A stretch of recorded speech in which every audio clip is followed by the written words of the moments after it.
Krishna, Bhakta Luigi, Bhakta Viviana, Bhakta Laura, Bhakta Valentina, Bhakta Francesco, un attimo c'è anche Rosalba, Hare Krishna, e poi Martin Viviana, Hare Krishna, buongiorno.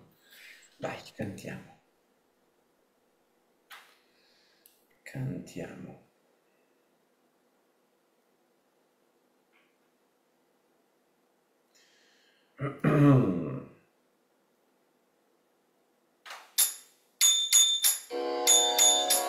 Jayo Radha Madhava Kunja Bihari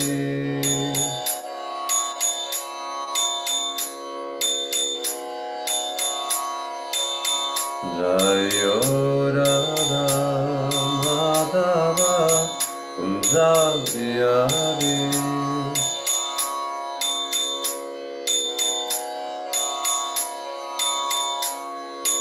Jaya Gopi Janavallabha Girivaradari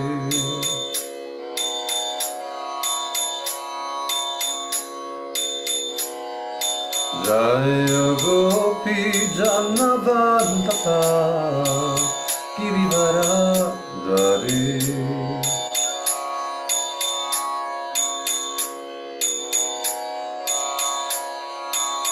Yashodanandana Brajajana Ranjana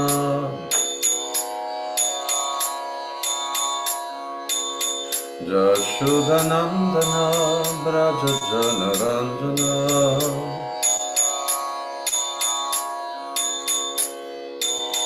Jamunatira Vanachari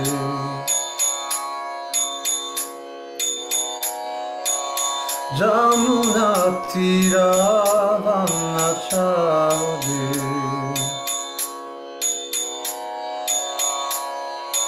Jayo Radha Madhava Kunja Bihari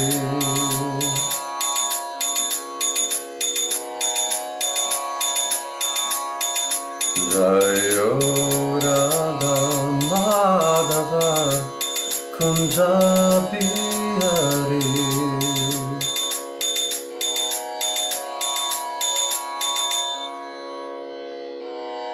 Om Jnanatirandasya Gyananjana Shalakaya Chakshurumiritam Yena Tasmai Shri Gurave Namaha. Sono nato nelle più profonde tenebre dell'ignoranza, ma il mio maestro spirituale mi ha aperto gli occhi con la torcia della conoscenza trascendentale e offro a lui i miei più rispettosi ed umili omaggi.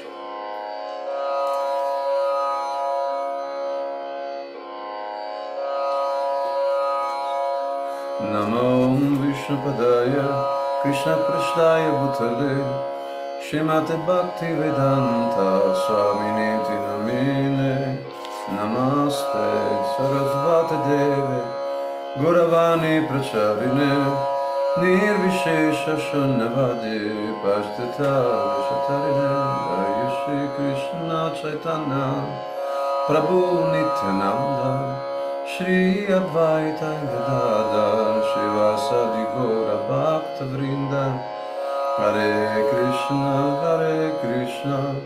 Krishna Krishna Hare Hare Hare Rama Rama Rama Hare Hare Om Namo Bhagavate Vasudevaya Om Namo Bhagavate Vasudevaya. Om Namo Bhagavate Vasudevaya. Om Namo Bhagavate Vasudevaya. Om Namo Bhagavate Vasudevaya. Om Namo Bhagavate Vasudevaya.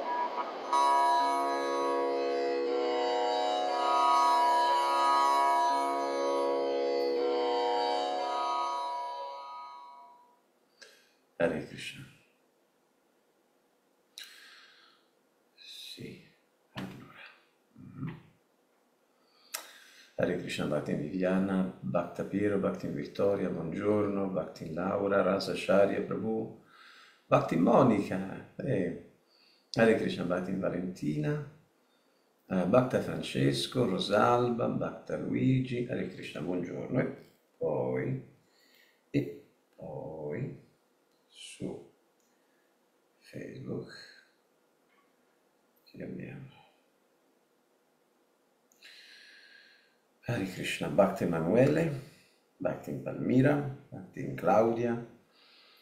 Bhakti Claudia Maria Teresa, Hare Krishna Bhakti Tiziana e altri devoti di cui in questo momento non leggo il nome. Dunque, oggi leggiamo dalla Bhagavad Gita così com'è due versi, il 16 e il 17 del capitolo sesto intitolato il Dhyana Yoga. 16 e 17.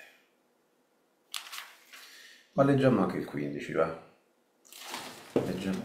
Leggiamo il 15. Anche.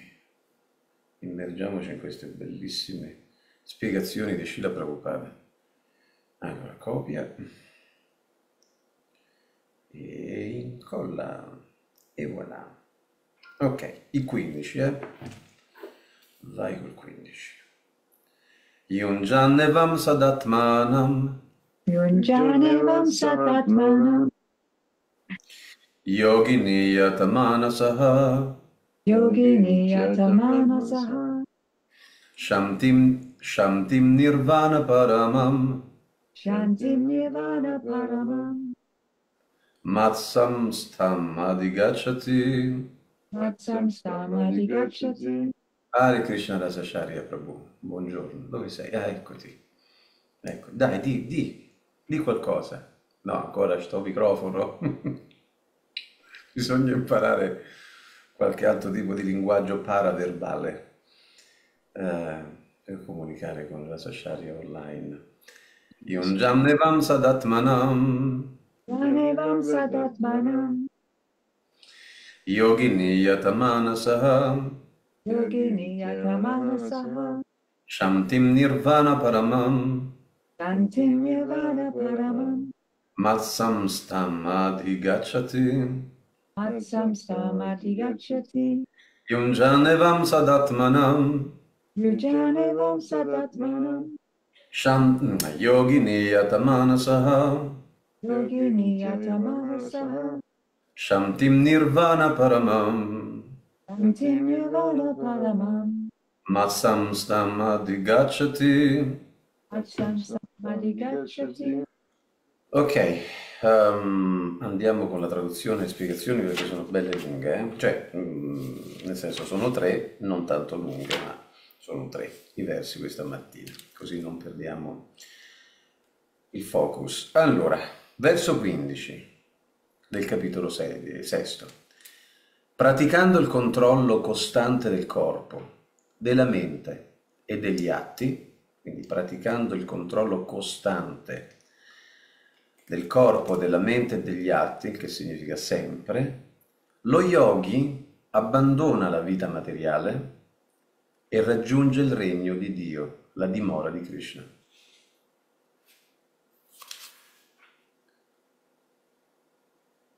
Spiegazione. Qui è chiaramente espresso il fine dello yoga. Non si tratta di cercare di migliorare le proprie condizioni di vita materiale, ma di mettere fine alla permanenza in questo mondo. Secondo la Bhagavad Gita, chi pratica lo yoga per vivere più comodamente o godere di una salute migliore, se questa è la motivazione, non è uno yogi. Pratichi lo yoga per vivere più comodamente? Pratichi lo yoga per godere di una salute migliore? Non è yoga. Non è yoga. Allora, non sei uno yogi. Mettere fine all'esistenza materiale non significa fondersi in un vuoto, del resto mitico, perché non esiste alcun vuoto nella creazione di Dio. Ecco, questo è un altro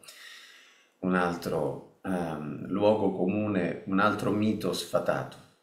Il vuoto, fare il vuoto della mente, pensare al vuoto, fondersi in un vuoto. È un mito, perché non esiste alcun vuoto nella creazione di Dio. Uscire dall'esistenza materiale vuol dire entrare nel mondo spirituale, la dimora del Signore, luogo, dice la Bhagavad Gita, dove la luce non viene né dal Sole né dalla Luna né dall'energia elettrica, ma dove ogni pianeta diffonde luce propria come il Sole. In un certo senso il regno di Dio è dappertutto, ma il mondo spirituale di cui parliamo qui ne costituisce la parte superiore, il Paramdam. Lo yogi realizzato, perfettamente cosciente della natura di Krishna, ottiene la vera pace e raggiunge infine la dimora suprema, Krishna Loka, o anche chiamata Goloka Vrindavana, come confermano questo verso e il precedente, con le parole Matchitta, Matpara, Matstanam.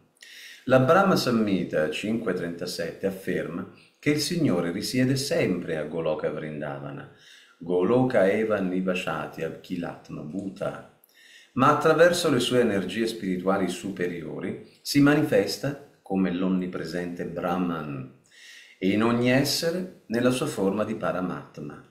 Cioè, allora Krishna risiede sempre a Goloka Vrindavana, ma attraverso le sue energie spirituali superiori si manifesta come l'onnipresente Brahman, cioè l'energia, Dio nella sua forma di panteismo, con le sue energie, tutto è Dio nel senso che tutto è di Dio, nel senso che tutto è energia di Dio, quello si chiama Brahman, la visione panteistica, ok?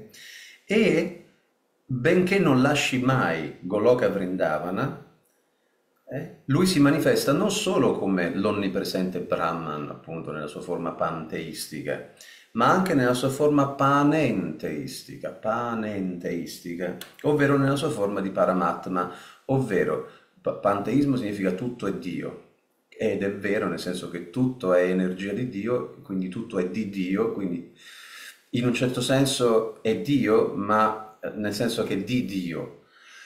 Non lo so, Prabhupada fa l'esempio, no? Di due persone innamorate, una delle due persone parte per un lungo viaggio, l'altra rimane a casa e vede, che ne so, il cappotto, la maglietta, la sciarpa, il cappellino della persona amata, diciamo sono della persona amata e lei ci vede la sua persona, se lo prende, se lo abbraccia per dire. Stamattina siamo un po' sul romantico melenso, va bene, però ci siamo capiti. Ok, quello è l'aspetto panteistico, diciamo, no? In ogni angolo, anche in assenza della persona, colui che ama o colei che ama quella persona in quel momento assente, ci vede quella persona ovunque, perché è innamorata e quindi vede le cose che gli appartengono, che appartengono alla persona amata, che in questo momento non c'è, ci vede la presenza della persona amata. Ecco, questo si chiama panteismo, molto semplicemente, panteismo. E poi c'è il panenteismo, la forma panenteistica invece è il Paramatma. Paramatma è proprio Krishna, non più tutto è Dio, non solo tutto è Dio, non più solo tutto è Dio, ma Dio è in tutto, panenteismo, Paramatma. Ok, benché Krishna non lasci mai Goloka Vrindavana, questo proprio per spiegare facile. Allora, nessuno può entrare nel mondo spirituale, Vaikuntha, o vivere addirittura nella dimora eterna del Signore, Goloka Vrindavana, se non ha perfettamente compreso la natura di Krishna e quella di Vishnu, sua emanazione plenaria. Krishna e Vishnu sono praticamente la stessa persona. Chi agisce dunque in coscienza di Krishna è lo yogi perfetto, perché ha la mente sempre assorta nelle molteplici attività di Krishna. Savaimana Krishna Padaravinda Yo. Amare qualcuno significa avere sempre la mente assorta nelle attività di quella persona, nelle qualità. Dai Veda, Shvetasvatara Upanishad, apprendiamo Tam Eva Niditvati Mrityum Eti. Il solo modo di sfuggire alla nascita e alla morte è comprendere Krishna, la persona suprema. In altre parole, si raggiunge la perfezione dello yoga liberandosi dall'esistenza materiale, non spacciandosi per maestri di ginnastica o di magia, allo scopo di ingannare gli ingenui. Allora, così. Che vera Bhakti, Hare Krishna, Bhakti Alessandro, Ma Hare una Krishna. domanda riguardo a Krishna e a Vishnu, no? Sì, Che io a volte non so rispondere a alcune persone perché non ho proprio le idee chiarissime su questa cosa. vai Laura, vai. Perché se Krishna e Vishnu sono uguali, stessa cosa? Perché c'è il Vishnuismo, i Vishnuiti, i Krishnaiti? Ah, Cioè, no, lì, allora, quello non cioè, nel senso dipende. l'ho letto, mica sto dicendo che è così. Sto Sì, sì, chiedendo sì, una sì. No, hai spiegazione ragione, chiara, è chiara. vero, hai Mm. perfettamente Oh, ragione. Però quello non è una domanda che riguarda l'ontologia di Krishna, ovvero di Vishnu, ovvero di Krishna. Riguarda la stupidità dell'essere umano in Kali Yuga. Perché l'essere umano in Kali Yuga è stupido? Perché siamo così stupidi in Kali Yuga? Perché abbiamo rinnovato la nostra ostilità nei confronti di Krishna per così tanto tempo, tanto che quell'ignoranza è diventata arroganza. E allora diciamo cose stupide, facciamo cose stupide, creiamo religioni. Pensa un po', il delirio, l'arroganza è arrivata al delirio della creazione delle religioni, quindi delle filosofie, tutto secondo me è così, secondo me è così, io fondo questa religione, tu fai quell'altra, fondi quell'altra religione, ci facciamo la guerra. Quindi non è una domanda ontologica riguardo a Krishna e Vishnu. Krishna è Vishnu, Vishnu è Krishna, Krishna è Vishnu, è lui. È la stessa persona. Attraverso Vishnu lui compie, nella forma di Vishnu lui compie una specifica funzione, però... va bene, Laura. sì, perché io ho fatto una domanda uguale più o meno l'anno scorso a Traidasa di Bologna e lui mi ha detto che c'è un pezzo nel Srimad Bhagavatam dove dice che chiaramente Krishna è superiore a Vishnu, cioè c'è un pezzo che non mi ricordo qual è, perché però me Yedi l'aveva Cham detto. Sakala Pumsavi Krishna Stu Bhagavan Svayam. Sì, sì, Ecco, uno, due, Bhakti Vittoria se lo ricordo, non mi ricordo. Krishna Stu Bhagavan Svayam, che attesta chiaramente la supremazia di Krishna come fonte di tutti gli avatar. ecco, sì, Sì, ok. sì, sì, è il primo canto del Bhagavatam, sì, sì, certo. Ma non è la risposta alla tua domanda. La tua domanda è No, perché esistono perché gli intuiti. non è la risposta, però erano cose più o meno Sì. riguardanti a Tu fai questo una domanda punto. perché ci sono i Vishnuiti, perché ci sono i Krishnaiti, Eh, perché ci sono i Brahmaiti, perché ci sì, sono gli Shivaiti. sì, va bene, Che siamo grazie, scusa. scimuniti, perché siamo scimuniti, ecco perché Scimuniti. ci sono i miti. Ecco, Va bene, vabbè. grazie, scusa, chiudo. Niente, no, no, di che? Allora, dai Veda apprendiamo il solo modo di sfuggire alla nascita e alla morte è comprendere Krishna, la persona suprema. In altre parole, si raggiunge la perfezione dello yoga liberandosi dall'esistenza materiale, non spacciandosi per maestri di ginnastica o di magia, allo scopo di ingannare gli ingenui. Verso numero 16. Nessuno può diventare uno yogi o Arjuna se mangia troppo o non abbastanza, se dorme troppo o troppo poco. Nessuno può diventare uno yogi o Arjuna se mangia troppo o non abbastanza, se dorme troppo o troppo poco. Spiegazione. Si raccomanda allo yogi di regolare bene il suo regime alimentare e il suo riposo. Mangiare troppo significa assimilare più del necessario per il buon funzionamento del corpo. L'essere umano non ha bisogno di mangiare carne animale, perché i cereali, i legumi, la frutta, la verdura, i latticini, che si trovano in abbondanza, sono ampiamente sufficienti.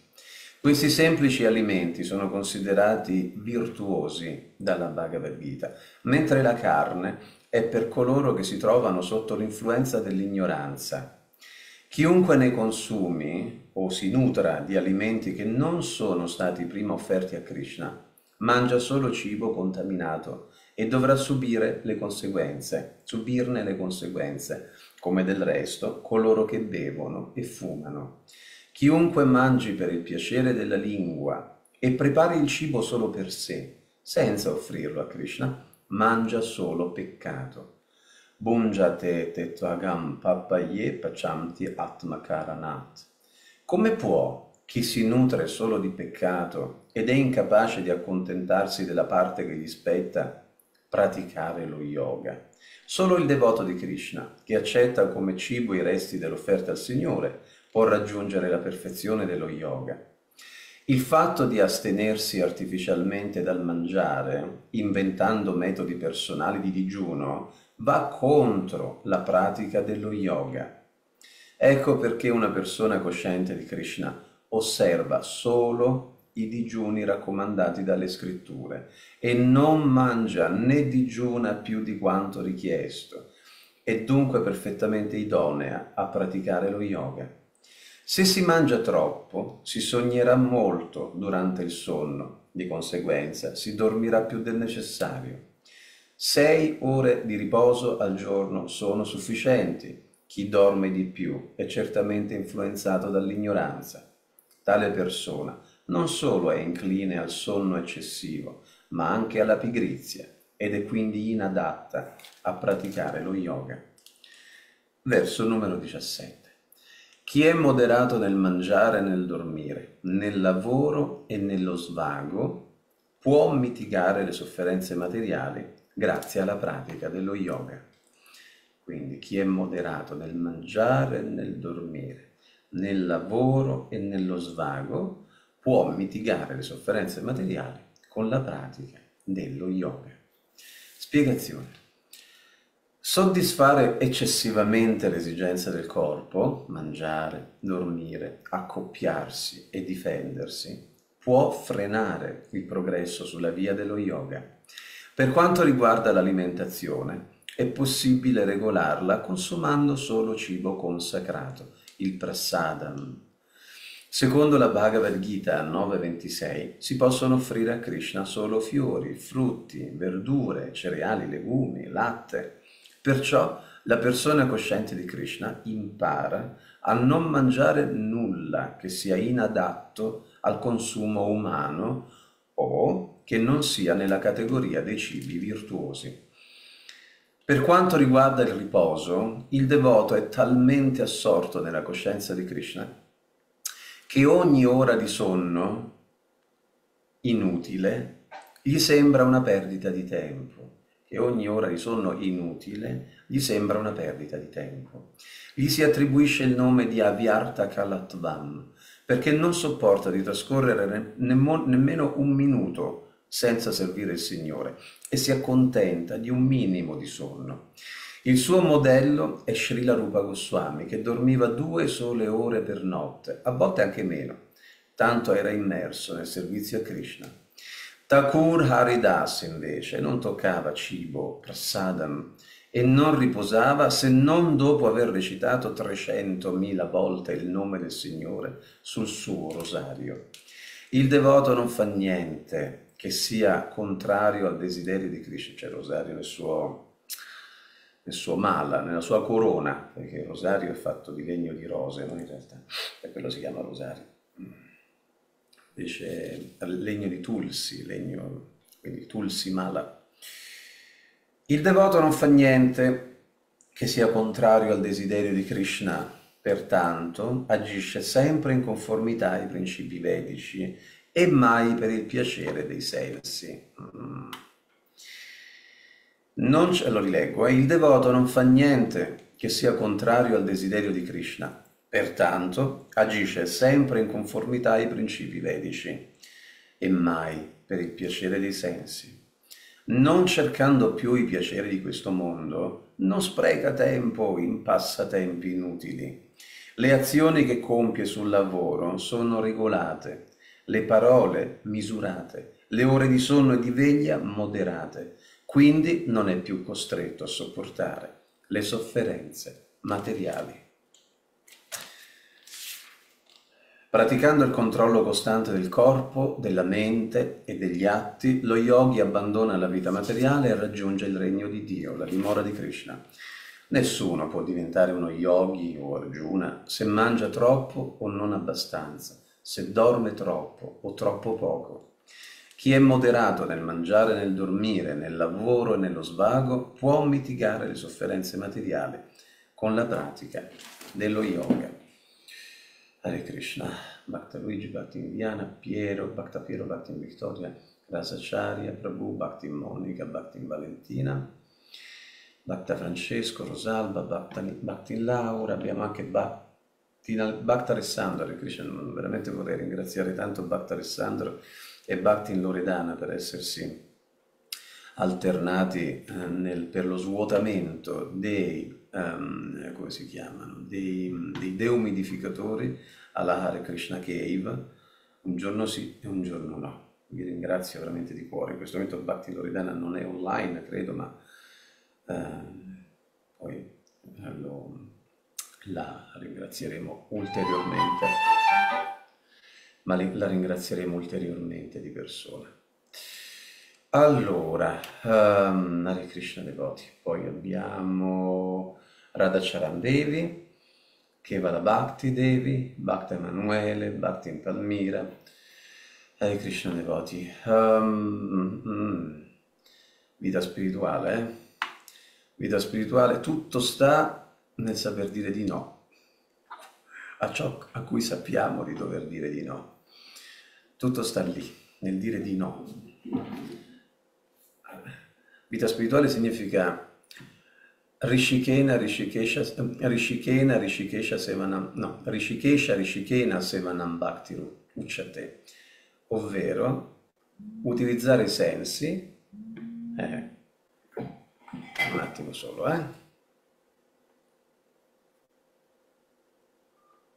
un attimo solo, perché sta arrivando, perché arrivano chiamate e sono con l'hotspot.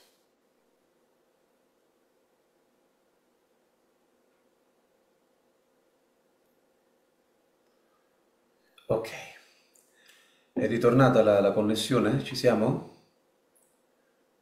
Sì, ok. Quindi tutto sta nel saper dire di no. A Maya, noi sappiamo, c'è Krishna, c'è Maya, non c'è qualcos'altro, non c'è una terza opzione, diciamo così.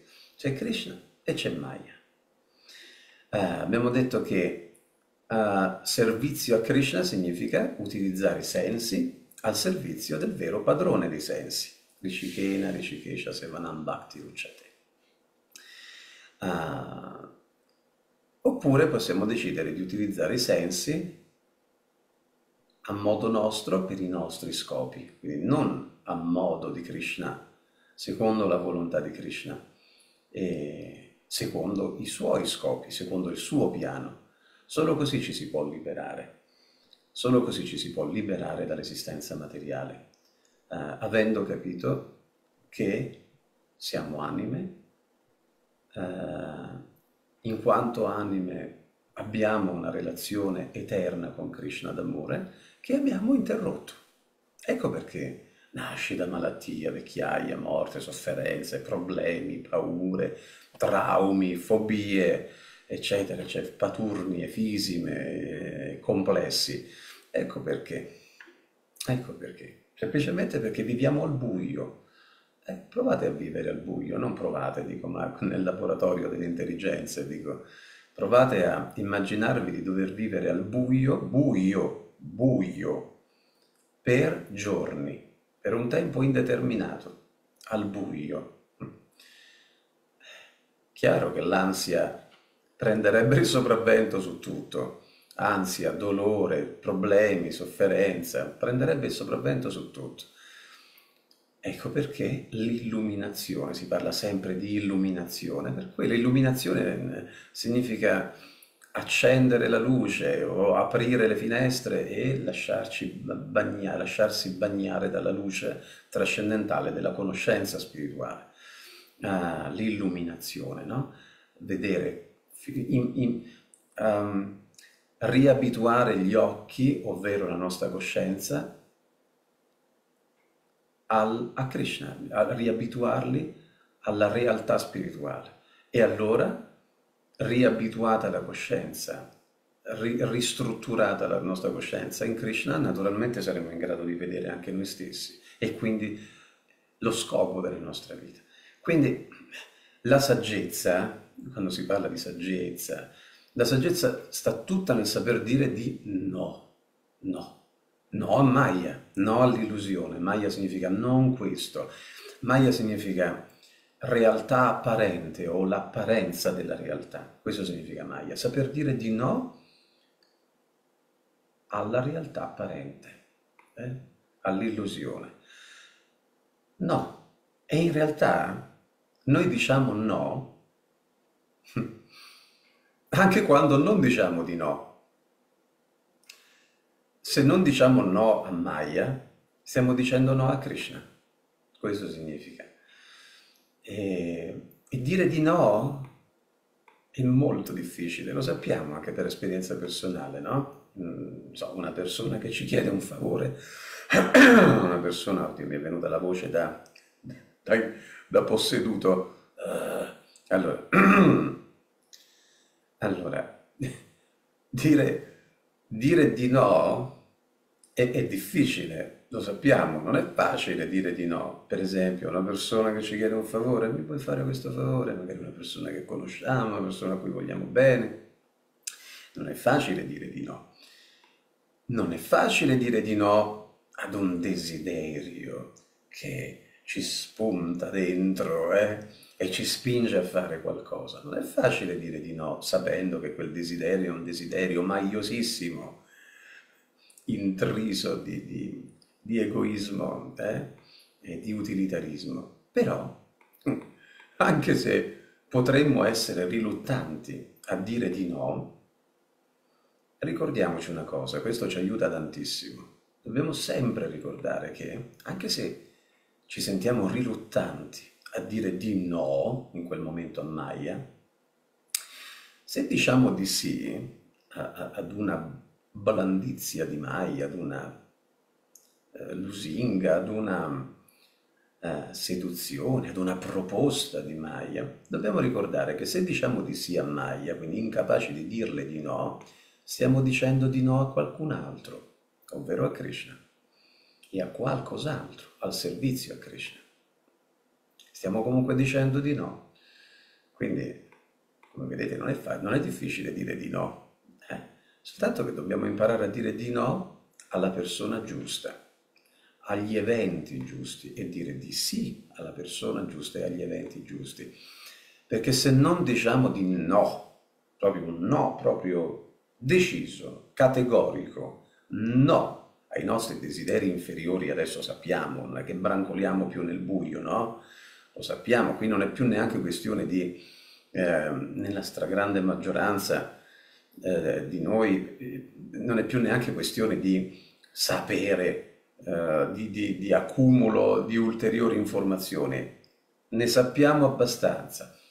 Per chi non ne sa abbastanza, ovviamente, a chi non ne sa abbastanza è consigliato vivamente di informarsi, perché l'informazione, la conoscenza rende liberi di scegliere, attiva davvero il nostro diritto di libera scelta. Se io brancolo nel buio e non so niente, non posso considerarmi libero, libero veramente di scegliere. Devo apprendere come funziona la natura materiale, i guna, il motivo per cui agiscono così, come agiscono, perché agiscono. Allora, se non diciamo, tornando al punto, se non diciamo di no ai nostri desideri inferiori, quindi desideri passionali, quindi rajasici o tamasici, no? Quindi proprio in completa ignoranza e oscurantismo, se non diciamo di no a questi desideri inferiori, più o meno inconsapevolmente stiamo dicendo di no ai nostri desideri, invece quelli superiori, illuminati, stiamo dicendo di no a loro, a quei desideri lì. Se non diciamo di no a cose meno importanti, involontariamente, più o meno, stiamo dicendo di no a cose più importanti. Ecco, questo è il punto. Ecco perché saggezza significa la prontezza nel dire di no a ciò a cui sappiamo di dover dire di no. Quella è la saggezza. Ora, ehm, per esprimere la volontà, quindi praticamente, esprimere nella pratica questa volontà di dire di no, quindi per tradurla in un no reale, tangibile, a qualcosa a cui sappiamo di dover dire di no, dovremmo imparare, quello è l'uso dell'intelligenza, quando Krishna nella Bhagavad Gita dice, sapendo di essere superiore alla mente e ai sensi, rifugiati nell'intelligenza suprema, la coscienza di Krishna, rendi sobria la mente con l'intervento dell'intelligenza suprema, la coscienza di Krishna, e sconfiggi con questa forza ottenuta, l'ultimo verso del capitolo 3 della Bhagavad Gita, sconfiggi questo nemico insaziabile che è proprio Kama, no? Kama, la passione egoistica, che poi si trasforma in intemperanza insaziabile. Sconfiggilo sul nascere. Allora, sappiamo di dover dire di no a qualcosa. Bene, per rendere operativo questo no, la volontà deve diventare capacità di dire di no. Il modo è concentrarci su ciò a cui sappiamo di dover dire di sì e sui motivi edificanti per i quali dovremmo dire di sì.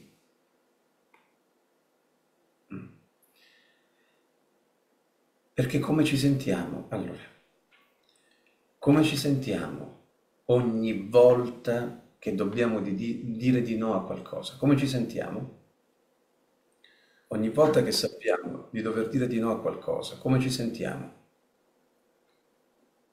Ma io non faccio fatica a dire di no, però ti dico la verità, io sto facendo terra bruciata, cioè se non hai attorno dei devoti, hai le persone così, No, no, io la mia è un'altra rimango... domanda. Laura, Ah, Laura, la mia è ah, un altro... tutt'altra domanda. Ok, ah, Tutt'altra ok, domanda. non ho capito. Allora, Mm. non è tanto una cosa personale. Mhm. Allora, come ci sentiamo quando dobbiamo dire di no a qualcosa a cui invece vorremmo dire di sì? Come ci sentiamo? Frustrazione nel dire di no, dice Emanuele. Ma, Frustrati, batti Monica, esatto. beh, Frustrati. Perché? ma se si vede il vantaggio non si è frustrati. Aspetta, Laura, Ok. allora, tu stai parlando come... Allora, stiamo analizzando, attenzione a non rimanere un attimino confusi. Allora, un conto è ciò che abbiamo capito, un conto è poi come agiamo, se agiamo perfettamente di conseguenza. Il mio punto è un altro. Allora, ogni volta che dobbiamo dire di no a qualcosa, e tutti noi abbiamo i nostri no che vorremmo fossero sì. Allora, ogni volta che dobbiamo dire di no a qualcosa, giustamente, Bart Emanuele, rispondono frustrati, hanno compreso, Laura, se ti concentri un attimo lo capisci cosa voglio dire. Allora, frustrati nel dire di no a ciò che appetisce ed è facilmente abbordabile, ci si sente frustrati, no? Dice Batman. Perché? Perché come ci sentiamo in quei momenti? Dover dire di no a qualcosa che invece desideriamo. Ci sentiamo frustrati perché è come se perdendo quell'occasione perdessimo qualcosa di veramente importante. Privandoci di quella cosa, perderemmo qualcosa di veramente importante. Ci sentiamo così. Per quello ci sentiamo a volte riluttanti a dire di no a qualcosa, perché Maya ci fa vedere, ci fa pensare e vedere anche, quindi pregustare, che una volta raggiunto quell'obiettivo, ah, bene, ti gratificherai, magari non sarà per sempre, però te lo meritavi. È per quello che ci sentiamo riluttanti a dire di no, perché pensiamo che perderemmo un'occasione straordinaria. eh. E poi arriva il tuo punto, Laura, poi arriva il tuo punto, ovvero, ma qui bisogna vedere le conseguenze. Oh, e adesso si arriva a quel Ah, punto. sì. Per Per esempio, su- io che ho il diabete, eh, io rinuncio, però subito penso, però mi fa male? No, cioè è una cosa di un attimo, dico sì, rinuncio, bene, mi dà un po' sì, fastidio rinunciare, però certo. poi vedo il vantaggio di non farla quella cosa. Già, eh sì. E poi ci sono cose molto più sottili Sì, dello zucchero, un no? Del esempio, un dolce. esempio, sì. Sì, sì, sì, sì. Poi dico, ci sono cose molto più sottili, molto più subdole, quindi raffinatissime, che Maya conosce i suoi clienti e sa come blandirli, no? Come blandirci. Allora, eh, quindi per superare questa riluttanza, cosa dobbiamo fare? Dobbiamo concentrarci su ciò a cui intendiamo dire di sì. Dobbiamo spostare proprio l'obiettivo, altrimenti se noi ci concentriamo soltanto su ciò a cui dovremmo dire di no, è una vita un po' misera, una vita di è solo una vita di privazioni. E se continuo a concentrarmi su ciò a cui dovrei dire di no, ovvero quegli aspetti di Maya, che Maya sa essere per noi allettanti, appetibili, desiderabili, no? Allora, se noi ci concentriamo su quelli, poi Maya un modo lo trova per ingannarci nuovamente, no? Allora, per superare questa riluttanza e quindi questo pericolo di ricascarci, dobbiamo concentrarci su ciò a cui intendiamo dire di sì. Allora, cosa succede quando noi ci concentriamo sul servizio a Krishna? Se noi pensiamo, allora, se io dico di sì a questa seduzione, a questa tentazione di Maya, se io dico di sì, e poi io mi debilito, io mi sporco ulteriormente, mi rendo ancora più appesantito, quindi incapace di svolgere servizio come vorrei, di soddisfare Krishna, di soddisfare il puro devoto, i miei maestri spirituali, come vorrei, perché mi sto accumulando sto accumulando la mia coscienza con zavorra che so che invece dovrei diminuire, non dovrei rendere il peso ancora più cospicuo, no? Allora, cosa succede quando, Hare Krishna, Laura, cosa succede quando noi diciamo di sì, riusciamo a trovare quella saggezza operativa per dire di sì a qualcosa di veramente importante, che veramente offre una risposta concreta alle nostre istanze interiori, ai nostri reali bisogni. Noi non siamo questo corpo. Niente di materiale può rendermi felice, niente. Posso piuttosto usare il materiale al servizio di Krishna. Questo rende soddisfatto Krishna della nostra attitudine, di conseguenza siamo soddisfatti anche noi, funziona così. La mano, il cibo, non se lo mangia da sé, noi siamo una parte, non siamo il tutto e non siamo la fonte di tutto, noi siamo una parte, dobbiamo capirla bene qual è la nostra parte. È importantissimo, sempre, è fondamentale sempre conoscere la propria parte, anche materialmente parlando. Devo conoscerlo il mio ruolo, qual è, altrimenti combino pasticci, ma pasticci possono diventare drammi e tragedie. Allora, devo conoscere la mia parte. Allora, la parte della mano qual è? È quella di fare tutto ciò che è necessario fare per poi prendere il cibo e portarlo alla bocca.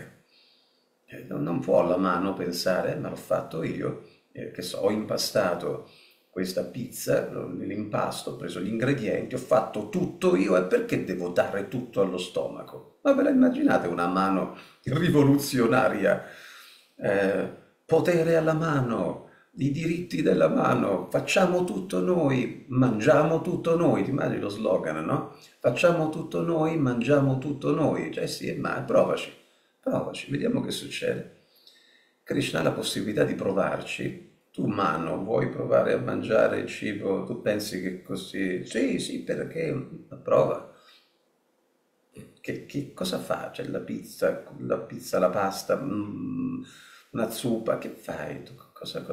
La mano, cosa si impiastriccia tutta? Non si nutre, non assorbe neanche mezza molecola di sostanza nutritiva o nutriente, che dir si voglia, si sporca tutta, arrivano le formiche, gli insetti, s'ammala, muore di stenti. Invece la mano deve fare la sua parte, prendere il cibo, fare tutto quello che deve fare, poi prendere il cibo e darlo allo stomaco. Ci pensa lo stomaco, no? Distribuire tutte le sostanze nutritizie o nutritive anche alla mano, nel giusto modo, la radice dell'albero, che faccio? Do l'acqua alle foglie, le spruzzo, le umetto, le vaporizzo, così che faccio? La spruzzo con la pistoletta, cioè non è così, l'acqua va data alla radice, poi sa la radice come fare. E così Krishna è la radice dell'esistenza. Allora noi dobbiamo saper dire di no a tutto, dobbiamo saper dire di sì a tutto questo e dire di no alle tentazioni di indipendenza, qualunque forma assuma, qualunque declinazione assuma questa indipendenza, dobbiamo saper dire di no.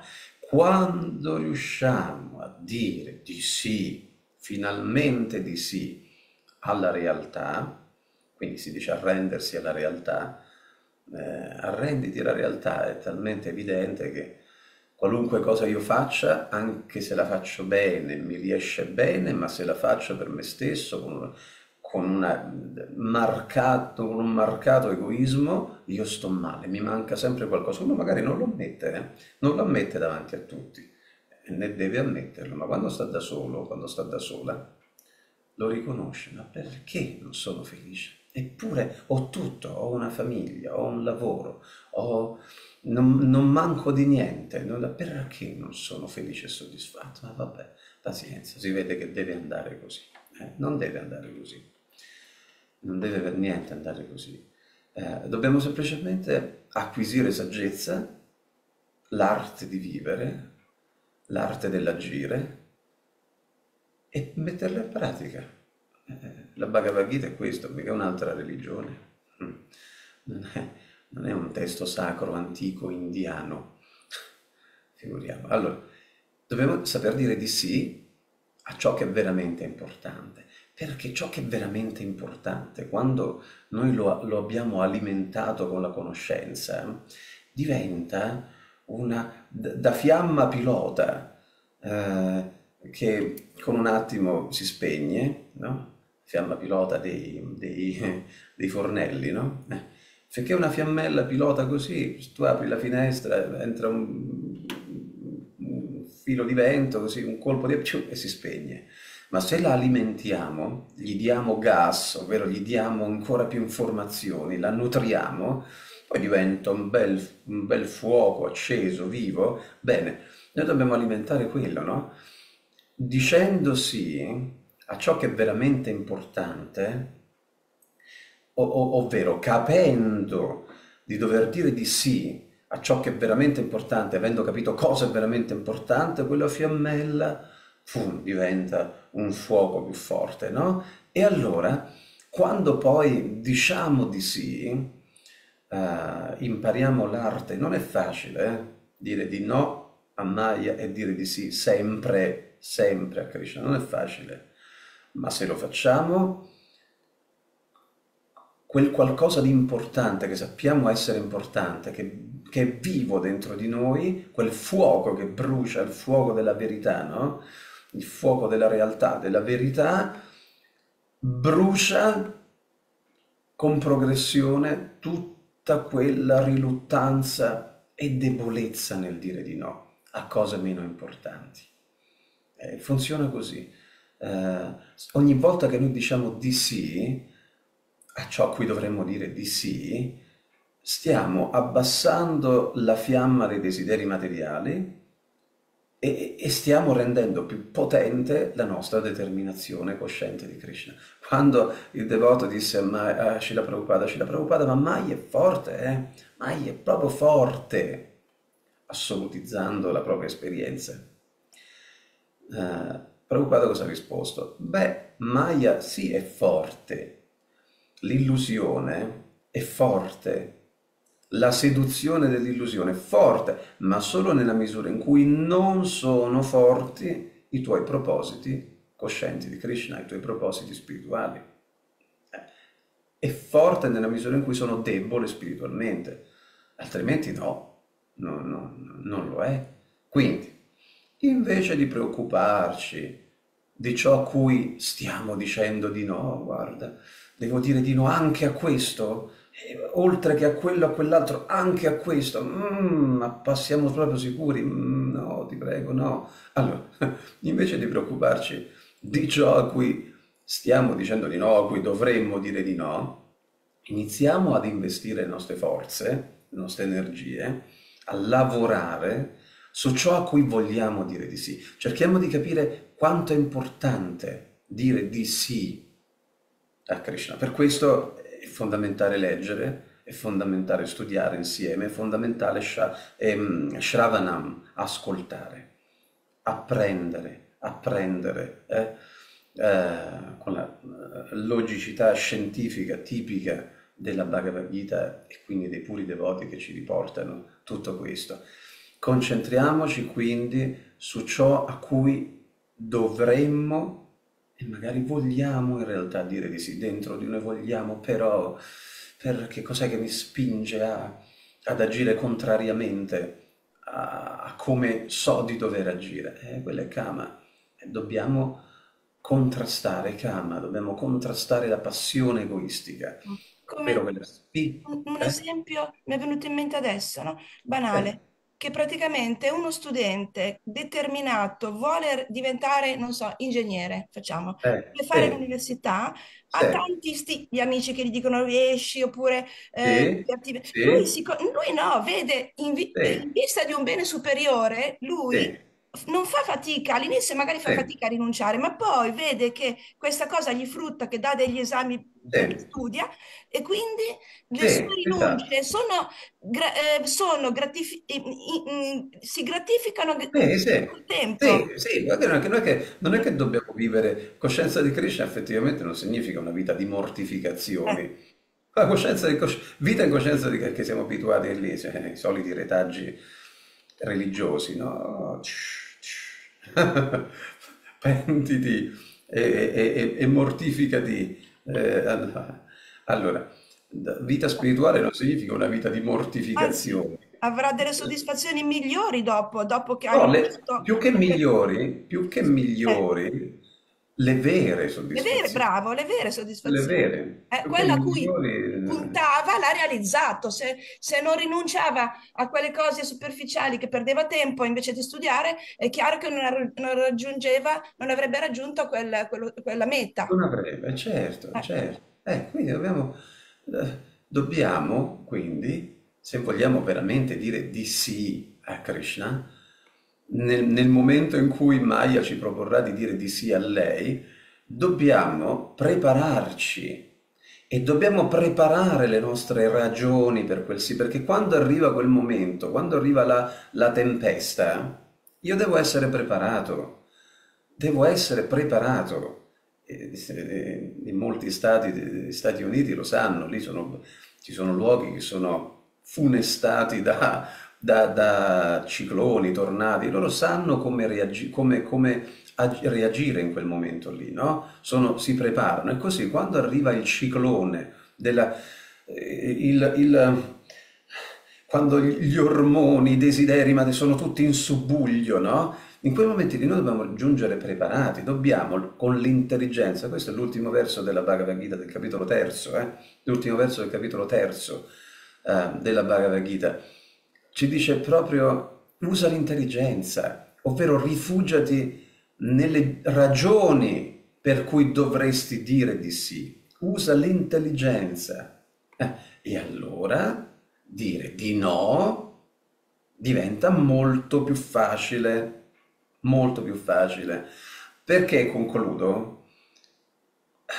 Qua- Quanto miglioreremo nell'arte di dire di no a Maya dicendosi a Krishna, non, non dipende più tanto da quanto sappiamo, ma da quanto siamo pronti a tradurre operativamente quello che sappiamo. Pronti ovvero a dire di no, di no, perché molte volte sappiamo già tante cose, ne abbiamo ascoltato così tanto, letto così tanto, sperimentato così tanta sofferenza nell'aver detto di sì a Maya, ma quella conoscenza deve essere tradotta in azioni, quindi io mi devo preparare, io devo prepararmi le ragioni. Allora, io so quali sono i miei punti deboli, ognuno di noi li sa, li conosce, se non li conosciamo ancora bene, per favore approfondiamo, chiediamo, frequentiamo i devoti, cerchiamo di farci, come dire, rendere edotti, no? Lasciamo che i devoti ci proteggano, perché se no rimaniamo nell'ignoranza. Allora, ma quella conoscenza, poi il punto è che deve essere tradotta in azioni pratiche. E quelle azioni, cioè, allora io so quali sono le mie, dicevo, so quali sono i miei punti deboli, dove Maya, pam, cerca di i miei fianchi scoperti, ecco, tanto per usare una terminologia pugilistica, i fianchi scoperti, copri i fianchi, no? Ok, tanto Rocky ce lo siamo visti tutti 100 volte. Allora, i fianchi scoperti, no? Allora, tutti noi conosciamo i nostri fianchi scoperti. Mi devo preparare nel coprirli questi fianchi, non posso continuare a lasciarli scoperti. Lo so, la conoscenza già ce l'ho, questo è il mio fianco scoperto. Allora io preparo le ragioni, ovvero le motivazioni che nascono dall'intelligenza nutrita dalla coscienza di Krishna, dalla conoscenza di Krishna.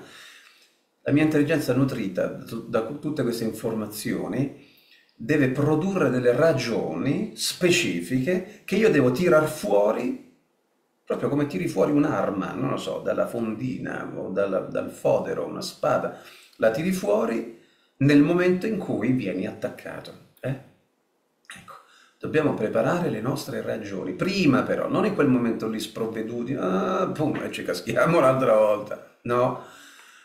Quella conoscenza deve essere tradotta in azioni. E quelle azioni, Hare Krishna Fabrizio, quelle azioni, alla fine proprio della fiera, si concentrano tutte sulla nostra prontezza nel dire di no a ciò che ci spinge verso quei comportamenti non sani o malsani. E quella volontà di dire di no è proprio ciò che ci aiuta a crescere o a progredire nella direzione giusta. Proprio quella volontà di dire di no, quella volontà operativa ci fa progredire. Quindi, piuttosto che continuare a sforzarci per saperne di più, dobbiamo lavorare per dire di no di più. Questo è un po' il senso pratico, operativo. Vabbè, io mi fermo qui. Sono già quasi le 8 meno 10. Qualcuno vuole dire qualcosa? Ah, c'è Monica che scrive, per esempio, noi ci siamo riuniti a mangiare al ristorante indiano parlando di Deva. Non ho capito, ma al ristorante indiano parlando di Deva. Va bene. Non ho capito molto, però va bene. Ok. Avete mangiato bene? Era prassato? Speriamo di sì. Ok, qualcun altro vuole dire qualcosa? Piero, Vittoria, Monica ha scritto della sua esperienza ristorativa. Solo Io se no. Viviana e Luigi, vai, Viviana e Luigi, vai. solo se ci concentriamo su Krishna e chiediamo a Krishna di noi desideri materiali, solo così possiamo riuscire, se no non ci riusciremmo mai. Maya ci prende sempre nella rete, almeno a me prendeva sempre nella rete. Invece adesso ho trovato di chiedere sempre a Krishna, allontana i desideri materiali che non servono a nulla e vedo che riesco meglio a dire no a Maya. Sì, sì, anche perché non avrebbe senso dire di no a qualcosa No, se non ci fosse il sì a qualcos'altro. Perché dovrei dire di no a qualcosa? Giustamente, la persona abituata all'atmosfera di Maya, no? Dice perché dovrei rinunciare a qualcosa? Qual è il senso di rinunciare a qualcosa? Lavoro tutto il giorno, mi tolgo qualche gratificazione dal suo punto di vista. È vero, ho Sì, sentito ma, già sì, questa cosa. sì, è normale. È il tipico discorso di una persona ancora completamente immersa in Maya, no? Soprattutto quando arrivano alcune persone, arrivano a una certa età e allora dicono, ho sentito una persona che ha detto, ormai qui siamo agli sgoccioli, bisogna che, cioè, vuole godere al massimo della vita perché sente che la vita cioè, ha una Fugge scadenza e via. quindi vai con le gratificazioni, Sì, sì, con sì, queste sì. cose. Sì, sì, perché c'è solo quello, no? Sì, C'è solo sì. quello, c'è solo quello. Quindi bisogna concentrarci, bisogna apprendere, ehm, assimilare i motivi per cui dovremmo dire invece di sì a Krishna, al puro servizio devozionale. Ecco, quella è libertà, no? Se io invece ascolto soltanto la campana di Maya, e penso c'è solo quella. Invece ascoltiamo con attenzione anche, ma proprio con attenzione, con intensità, dedicando il giusto tempo. Sì. Non è qualcosa che si può ascoltare mezz'ora così e poi. Peraltro con un ascolto critico, no? Prevenuto. Allora, ci sono due modi per ascoltare e quindi rivolgere domande o comunque ascoltare. C'è chi ascolta per conoscere e c'è chi ascolta per riconoscere in ciò che sta ascoltando la propria filosofia, ritenendola quindi giusta se ne riconosce la filosofia propria, la propria filosofia, sbagliata o comunque da rifiutare se non riconosce in quelle parole che ascolta le conferme a ciò che già pensa. Ci sono questi due modi per ascoltare, no? Ecco, noi dovremmo essere della prima categoria. Vai, Bacta Luigi.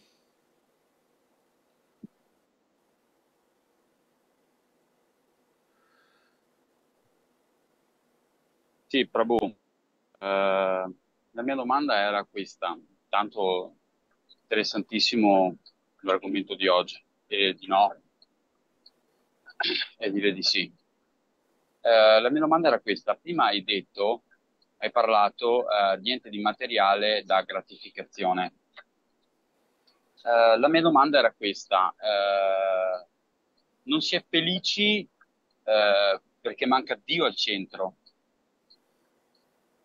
Tu prima parlavi appunto, niente di materiale da gratificazione, ma se una persona ti viene a dire, la mia domanda era questa, ma se una persona ti viene a dire, ma io metto Dio al centro in quanto partecipo alle attività della mia chiesa, do una mano alla chiesa e do una mano ai bisognosi, come dovremmo rispondere a queste persone? Sempre con l'ottica, di quello che hai detto prima tu, niente di materiale da gratificazione. Uno può dirti anche, io ho una bella casa, ho una bella famiglia, ho un ottimo lavoro con un ottimo stipendio, metto Dio al centro perché comunque vado in chiesa e prego, a una persona del genere, come dovremmo rispondere noi? Ecco, sì, non necessariamente dovremmo rispondere, perché dipende, se una persona così come tu l'hai definita, però che non è tanto convinta di questo, quindi che sta cominciando a mettere in discussione perché si sta rendendo conto che non è come sembra. Allora, se quella persona chiede veramente per capire, per conoscere, per approfondire, allora sì, tu gli spieghi le cose come stanno. Lì è facile perché è un assist che ti sta dando, a porta libera proprio. Anche a occhi chiusi la butti dentro, no? Se invece è una persona convinta di star facendo la cosa giusta, lasciala fare. Anzi, in un certo senso dovremmo anche incoraggiarla a continuare perché, Sì, anche secondo me. beh, no, beh, tanto non è secondo me, No, dico, è vabbè, che quello che dici sì. tu, sono d'accordissimo Qualcun con quello altro ha che una stai sua opinione, no, dicendo. nel senso, questa è Bhagavad Gita, nel capitolo 12 della Bhagavad Gita, Sì. nel capitolo 12 della Bhagavad Gita, si dice proprio che ci sono persone che non riescono a, non riescono a concepire il puro servizio devozionale. Bene, per queste persone Krishna prevede una metodologia propedeutica che è quella di dare in beneficenza. Perché dando in beneficenza, sono tante istituzioni, organizzazioni di beneficenza, no? Umanitarie, eccetera, filantropiche. Dando in beneficenza, comunque si stanno privando di qualcosa per darla a qualcun altro. Quindi comunque c'è uno spiffero di altruismo, no? Almeno non è più un egoismo proprio ristretto a io, io e i miei figli, io e la mia casa, io e i miei, no? C'è già un'apertura, è sempre egoismo, è semplicemente un egoismo più allargato, però già sta tendendo verso una forma di altruismo. Questo, lungi dal far bene alle persone a cui sta dando, perché soprattutto se si dà cibo che non è cibo, come abbiamo letto prima, no? Carne, cioè, vabbè. Lungi dal far del bene a qualcun altro e a far del bene a se stesso con quell'azione lì specifica, però avviene una forma di alleggerimento, quindi non sto più accumulando, lo do. Quindi si sperimenta un alleggerimento e quell'alleggerimento, se quella persona è sincera, sinceramente interessata, veramente, anche senza saperlo, se la sincerità non si può fingere, uno o lo è o non lo è, e potremmo anche esserlo senza saperlo, allora quell'alleggerimento, quel dare agli altri, quindi alleggerirsi, alleggerirsi di cose per darle agli altri,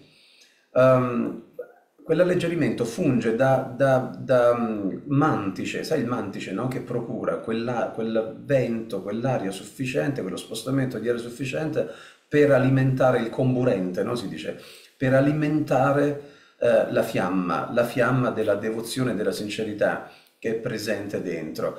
E allora, se quella persona è sincera, grazie a questa opera di beneficenza materiale, può sentire a un certo punto il bisogno di chiedere al riguardo della trascendenza. Può essere propedeutico, quindi per sintetizzare, se una persona che viene da te e ti dice con aria di sfida, ma io sto bene così, che ti pensi per la serie, che ti pensi di essere tu, che ti pensi migliore di me, io faccio questo, faccio quello, faccio le stesse cose che fai tu, soltanto che io le faccio con la mia chiesa. A mani giunte dice, bene, veramente auguri, ce ne vorrebbero di più di persone come te, ma veramente, perché meglio uno così di un mafioso che ti scioglie i bambini negli acidi. Bravo, lo stavo proprio per dire, più che un delinquente, cioè ringrazio che c'è che No, fa delle perché cose. non da un punto di vista della società, meglio uno così che uno, non in quel senso, meglio uno che almeno inizia da qualche parte ad alleggerirsi, a dare agli altri, no? Sì. In quel senso, non perché quello sia meglio di altri, Da un punto di vista spirituale,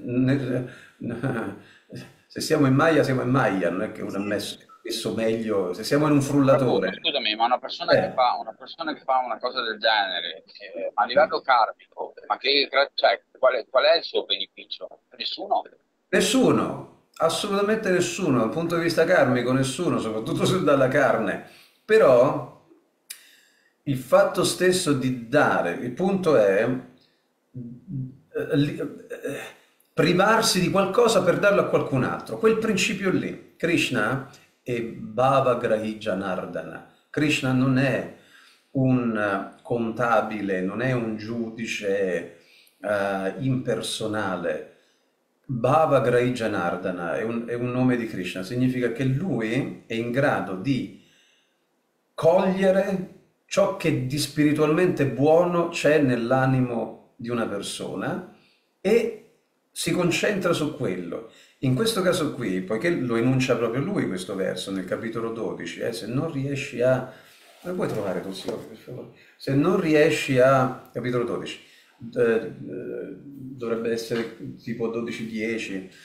Se non riesci a votarti completamente alla coscienza di Krishna, dare tutto a me, non ce la fai per una ragione o per un'altra, dai almeno agli altri. Cioè il principio del dare, del liberarti, ci deve essere, perché lì poi lavoriamo su quello. Krishna dice, poi ci lavoro su quello, ci lavoriamo su quello. Poi intanto se proprio non riesci a dare tutto a me, dai almeno qualcosa. Non ti tenere tutto tu, cioè non essere un avaro che si tiene tutto, dai. Questo a un orfanotrofio, dona ad un ospedale, fai qualcosa, almeno il principio del dare. Aiuto, che succede qua? Questa è Viviana, sospira Viviana. Dov'è? Dove sei? Non ti vedo più. 12, Dove 12. sei? Eccolo, 12-12, vediamo. Allora, vediamo. 12, 12. Se non riesci a seguire neppure questa via, no. Allora dice 12:10, se non riesci a seguire i principi regolatori del Bhakti Yoga, cerca di dedicare a me le tue attività, perché agendo per me raggiungerai la perfezione. Se non puoi agire in questa coscienza divina, sforzati allora di rinunciare ai frutti del tuo lavoro e diventa così consapevole della tua natura spirituale. Allora, Prabhupada dice, può accadere per ragioni sociali, familiari, religiose o altro, che una persona si trovi nell'impossibilità di sostenere le attività della coscienza di Krishna, anche per ragioni religiose, come quella appunto che ha sollevato Luigi, no? La famiglia può ostacolarla, oppure possono nascere altri problemi. In questo caso si consiglia di sacrificare i frutti del proprio lavoro per una buona causa. Le regole vediche prescrivono a questo fine particolari opere nelle quali si possono investire i propri guadagni. Si può così giungere gradualmente alla conoscenza. A volte la gente che non nutre interesse per la coscienza di Krishna devolve il suo denaro ad un ospedale o a istituzioni di beneficenza. Questo genere di attività è qui ugualmente raccomandata, perché rinunciare ai frutti acquisiti con un duro lavoro purifica poco a poco la mente, ci si alleggerisce. Invece uno che accumula per se stesso l'egoismo indurisce, no? Appesantisce, purifica poco a poco la mente e permette di comprendere la coscienza di Krishna. Non si deve tuttavia dedurre che la coscienza di Krishna dipenda da altre attività, perché è di per sé sufficiente a purificare la mente. Se per qualche ragione non ci si può votare interamente alla coscienza di Krishna, si consiglia allora di donare i proventi del proprio lavoro, perché il servizio alla comunità, alla nazione o alla patria potrà un giorno condurre al servizio di devozione puro. La Bhagavad Gita dice a questo riguardo Yatta pravrittir bhutanam. Se si decide di sacrificare qualcosa per la causa suprema, senza sapere che questa causa è Krishna, Grazie a questo sacrificio si giungerà gradualmente a comprendere che Krishna è questa causa suprema. Ecco, non so, Bhattacharya, si capisce? Sì, Non sì, è sì, tanto. adesso hai spiegato 12-12, dicevi? 12, 10. 12, 12, 10 e 12, 11. Sì. Perfetto, sì, da Prabhupada la risposta per tutti. Sì, sì, sì, sì, sì. Già, c'è Battin Claudio che dice, secondo me la risposta è sempre, la risposta è sempre, è felice e gratificato per quello che fa. Molte volte, soprattutto tra devoti cattolici, la carità viene fatta sempre più perfacciata. Ok. Sì, vabbè, quelli poi possono essere risvolti. Appunto, dico, dipende dal contesto. Se una persona che pratica una religione e quindi dice, come diceva Bartaluigi, no? L'esempio proposto da lui, se lo fa come contrasto, perché io sono, io ho capito, io sono migliore, perché devo dire no, io sono migliore, ma non ha senso, no? Invece una persona, chiunque, anche una persona così, chiede, e allora si può instaurare un dialogo, un discorso e Sì, sì. confrontarsi, no? In Sì, questo sì, no, senso. la mia domanda era inerente a quello che avevi detto tu, cioè nulla di materiale e gratificante, perché noi sappiamo, non mettiamo Krishna al centro, Dio al centro, però una persona può dire, ma io metto Dio al centro della mia chiesa, del mio credo. Questa era Mm. la domanda. Eh sì, e come si fa? Allora, sì, uno può dire, ma anche io metto Dio al centro, ma ce n'è talmente poco di Dio lì, onestamente, questo lo sappiamo, ce lo siamo detti tante volte. Veramente, ce n'è talmente Dio, c'è talmente poco Dio lì, che praticamente non c'è. Io ho bisogno di dettagli. Come faccio a dedicarmi a qualcuno che non conosco davvero? So soltanto che c'è. Eh. Eh, quindi il servizio a Dio, sì, ma bisogna conoscere, avere molte informazioni, molti dettagli e di fatto, obiettivamente, dettagli non ce ne sono, informazioni non ce ne sono. Nelle varie religioni, nelle varie scienze, nelle varie filosofie, perché soltanto le religioni, anche le scienze, no? Gli studiosi che parlano di fisica quantistica, o filosofi che parlano di metafisica, va bene, dov'è? Com'è? Dov'è? Chi è? Beh, per i cattolici, io conosco una persona cattolica. Laura oggi è agguerrita, Eh eh? sì, oggi sono guarita, oggi devi accettarmi così. Allora, è Gesù per i cattolici, Gesù è Dio incarnato e secondo loro il Vangelo, che parla di Gesù, di quello che ha fatto, di quello che ha detto, è la descrizione di Dio in terra. E su Quindi questo per i cattolici siamo questo. d'accordo. E su questo siamo d'accordo, ma non Mm. ci sono informazioni riguardo di Dio. Ci sono insegnamenti moralmente ineccepibili, ma non ci sono informazioni sul mondo spirituale, sul regno di Dio. Per non parlare di come sono arrivati fino ad oggi, magari 2000 anni fa, sempre che di 2000 anni fa si tratti, magari 2000 anni fa Gesù può aver anche parlato Ishaputra, può anche aver parlato, ma io quando leggo e ho letto i Vangeli, io di informazioni sul regno di Dio non ne ho trovate per niente. Non lo so, leggetevi un'altra volta se avete voglia. Non è che vi dovete fidare.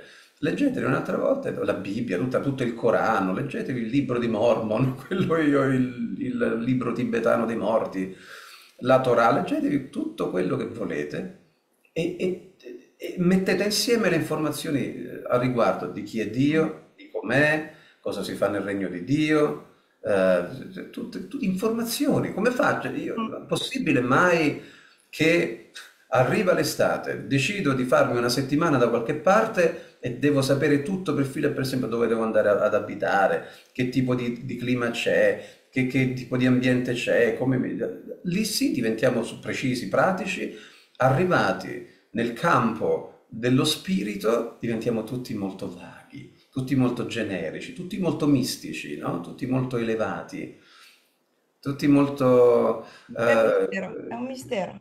Dico, è un sì, mistero. è tutto misterioso. Tu ci Eh. saliresti su un treno. Vabbè, Hare Krishna. Anzi, i musulmani non possono nemmeno rappresentarlo, nemmeno pensare di rappresentare Dio.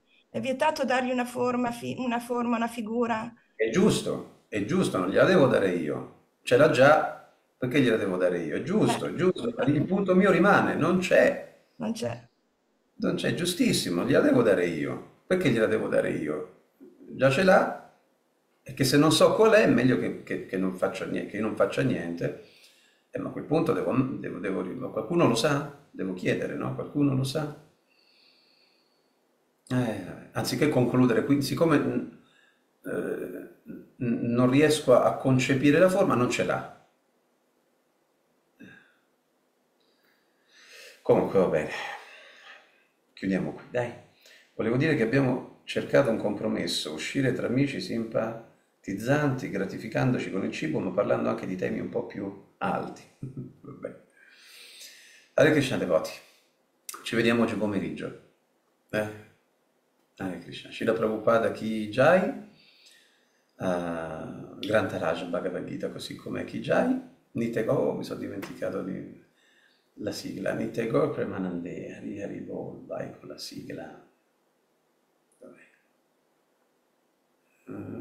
Eccola.